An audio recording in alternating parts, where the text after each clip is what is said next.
All right, I want to show you some video that has been bothering me for a while, and I mentioned it at the top of the hour and also yesterday.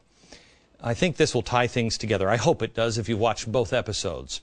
First one is from Bertha Lewis.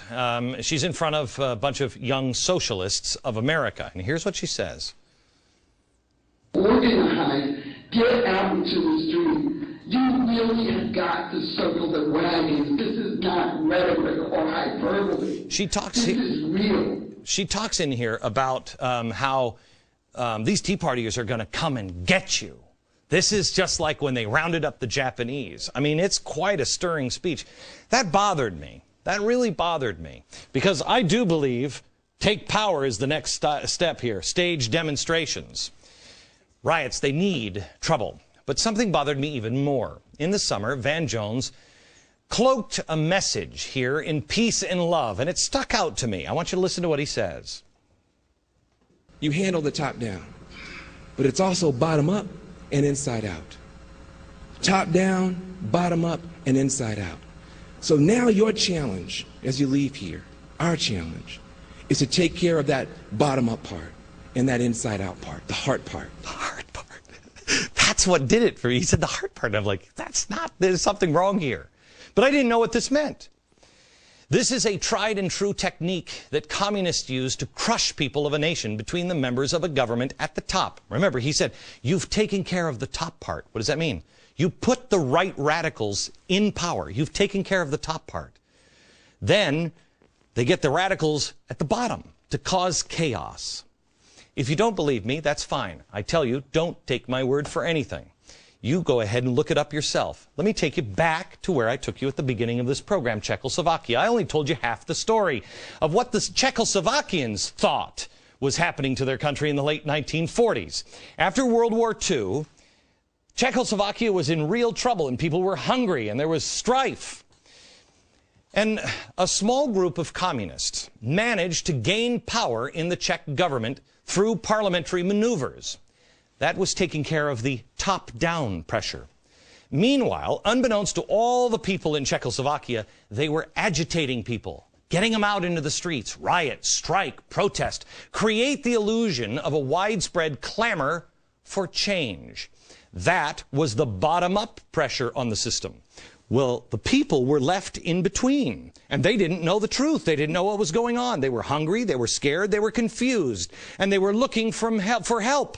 When they cried out for help from the government, which they thought was not with the rioters, oh, they got help. They had no idea that some at the top were in league with those creating the chaos at the bottom. The people at the top had formed a shadow government, and they were only too happy to help, and they helped by clamping down on the Czech people.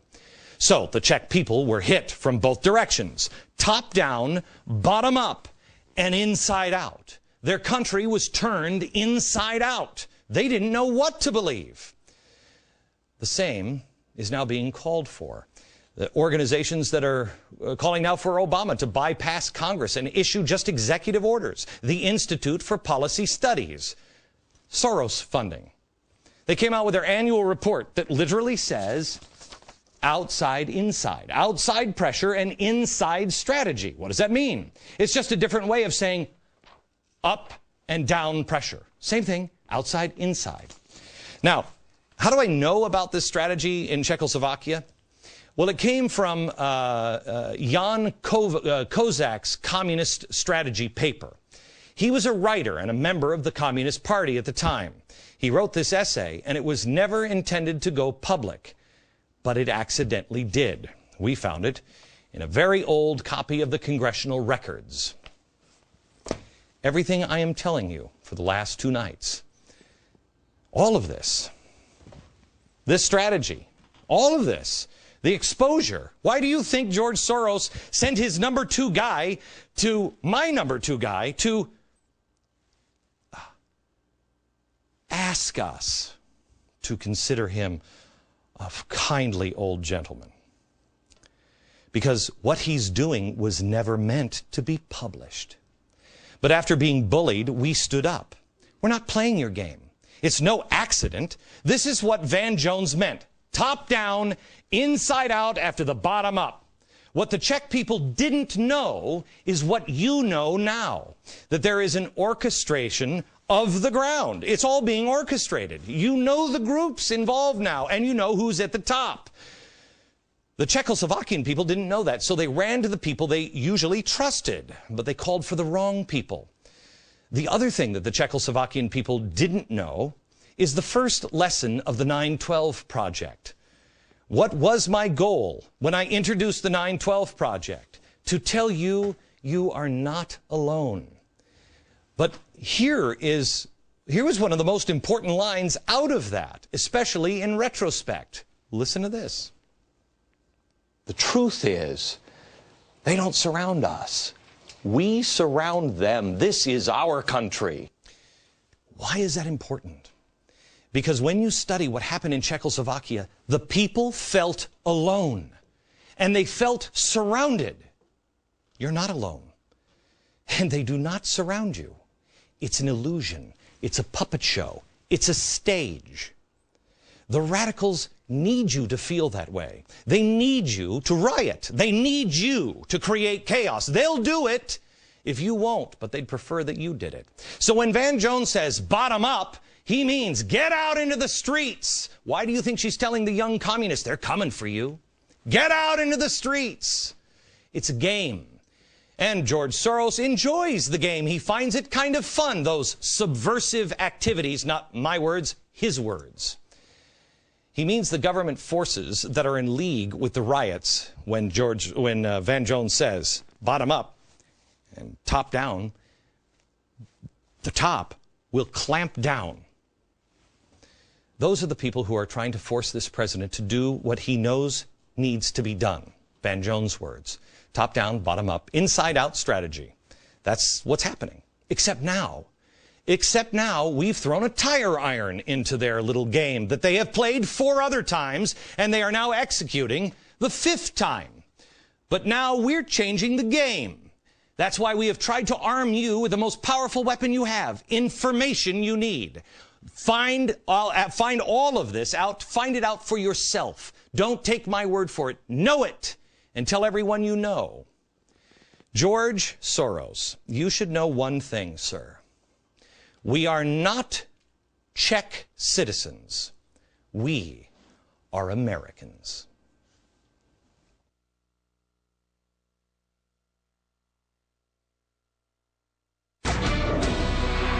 I want to take a minute here to show you something that was released by George Soros last night, and the OSI, his charitable arm, because he's a philanthropist. And to be fair to him, I want to show what they rolled out, but I want you to know one thing.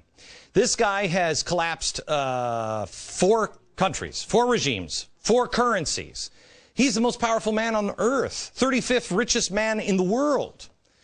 This is Enron. What you're seeing here, this is what happens when a company is in collapse. This is a desperate cry for George Soros to turn around and look at a guy at 5 o'clock in the afternoon. This is coming undone. You spread all of the information that we have given you, and you do your own homework. You verify yourself. Go to original sources and verify yourself and spread it.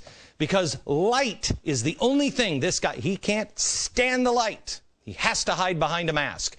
But watch their corporate film on, oh, don't listen to that guy at 5 o'clock. Really, I'm a good guy. Here it is. Over the past 3 decades, George Soros, the founder and chairman of the Open Society Foundations, has spent more than $8 billion to transform the lives of the world's most oppressed and ignored people. From helping those with HIV and TB in Africa to righting centuries of wrongs against Europe's largest ethnic minority, the Roma, Soros has championed open society issues around the globe. What is it that I really care about? Democracy, market. These are the institutions that you need for people to be able to improve their conditions in life. His experiences as a child in World War II fueled his drive to combat totalitarianism. In the 1980s, his Open Society Foundations helped topple communism in Eastern Europe, strengthening democracy by supporting education, justice, and freedom of information. Open society can prevail only when people can speak truth to power. Today, the Open Society Foundations are present in more than 70 countries, including the United States. Soros recently gave $50 million to provide food, shelter, and clothing for New York City's neediest, who were hard hit by the economic crisis. The foundations work to build vibrant and tolerant democracies whose governments are accountable to their citizens. To learn more about George Soros and his philanthropy, visit OpenSocietyFoundations.org. That is fantastic.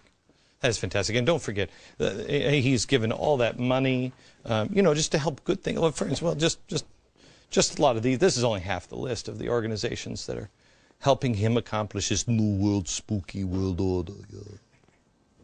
That's it. There are really two ways to look at what I do every day here. You can either say, as my critics say, that I'm a fearmonger, or you can say that I am empowering you with information. I hate the fact that some people believe that I'm a fearmonger. I just say what I believe. That's what I do. And I believe bad things are coming. I believe that we can get past them, but we have to be prepared. I've told you over and over again, I hope I'm wrong. But FDR was wrong when he said the only thing we have to fear is fear itself. The only thing we have to fear is not being prepared and not knowing what's really happening. But progressives, they'll say I'm a fearmonger, and they want you to believe that everything is fine, and that's what they'll tell you. Watch. This is a rich country. We have plenty of money, and if you don't believe me, ask Halliburton. We've been able to create or save 3.5 million jobs. Will the Federal Reserve monetize this debt? The Federal Reserve will not monetize the debt. That legislation, according to The Economist, has saved or created 3.6 million jobs. We have turned this economy around. I think we see entities that are fundamentally sound financially and withstand some of the disaster scenarios. Okay. You can believe that, and I hope they're right. They're not, but I hope they're right. You know better. You know the truth.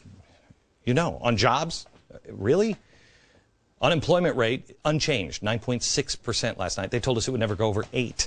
Food prices are rising. You don't believe me? Go shopping.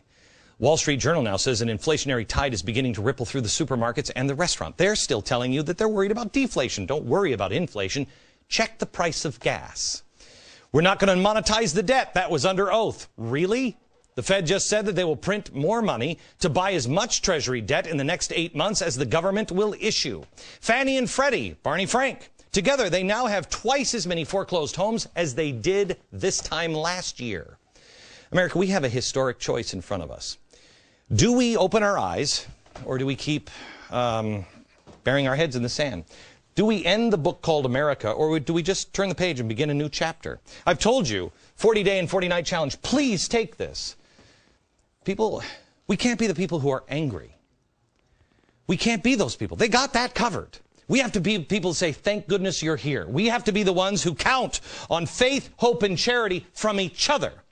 From each other. We don't need a billionaire to activate it. We activate it in ourselves.